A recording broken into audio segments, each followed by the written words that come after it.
Drugs বিরোধী অভিযানে আবারও বড় সাফল্য কাছাড় পুলিশের। মণিপুর থেকে জলপথে পাচার করতে গিয়ে কাছাড় পুলিশ জব্দ করলো বৃহৎ পরিমাণের ড্রাগস। 4 পাচারকারীকে গ্রেফতার করলো পুলিশ। প্রায় 500 গ্রাম হেরোইন এবং 15,800 ইয়াবা ট্যাবলেট সহ 4 পাচারকারীকে আটক করতে সক্ষম হয় কাছাড় পুলিশ। কাছাড় জেলা লক্ষ্মীপুর থানা অধীনস্থ ফুলেরতলে মাদক সহ এই 4 জনকে আটক করা হয়। জানা গেছে, গোপন সূত্রের ভিত্তিতে লক্ষ্মীপুরের এসডিপিও প্রকাশ মিনার নেতৃত্বে অভিযান চালায় পুলিশের এক বিশেষ দল। বরাক নদীর ফুলেরতল ফেরিঘাটে বাজেয়াপ্ত করা হয়েছে হেরোইন ও ইয়াবা ট্যাবলেট। মণিপুর থেকে জলপথে 4 পাচারকারী নিয়ে এসেছিল এই নেশা সামগ্রী।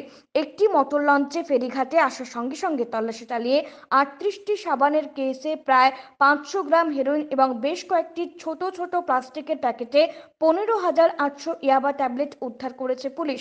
সঙ্গে মণিপুরের 3 পাচারকারী সহ কাছাড় জেলার 1 পাচারকারীকে আটক করেছে পুলিশ। ধৃতরা হলো থাং হুমাংমার, ইভেনিজার থিয়েক, প্যাট্রিক পোদেইতা ও ব্যাংসাং।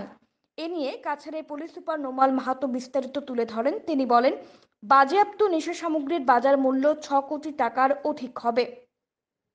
আজি পুৱতি নিশা এটা বিশেষ অভিযান আমাৰ ইয়াত চলিছিলে। এই অভিযান কালত ওজন পৰিমাণৰ নিচাযুক্ত সামগ্ৰী, তাৰ ভিতৰত আছে হিৰইনছ আছে আৰু 38 সোপ কেছেছ, চাবোনৰ বাকচত 38টা বাকচ পোৱা গৈছে।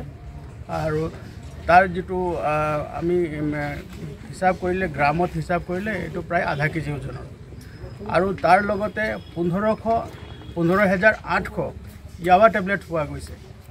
আৰু তাৰ লগতে কিছু সংখ্যক মানে নগদ ধন পোৱা গৈছে। আৰু তাৰ লগতে এটা বুট নাও, যিখন নাৱত তেওঁলোকে এই অবৈধ সামগ্ৰীখিনি সৰবৰাহ কৰিছিলে, সেই নাওখনো জব্দ কৰা গৈছে। গোটেই যিখিনি পৰিমাণৰ নিচাযুক্ত সামগ্ৰী আমি বৰ্তমানলৈকে জব্দ কৰিছোঁ, তাৰ চোৰাং বজাৰত তাৰ মূল্য হ'ব প্ৰায় 6 কোটি টকা।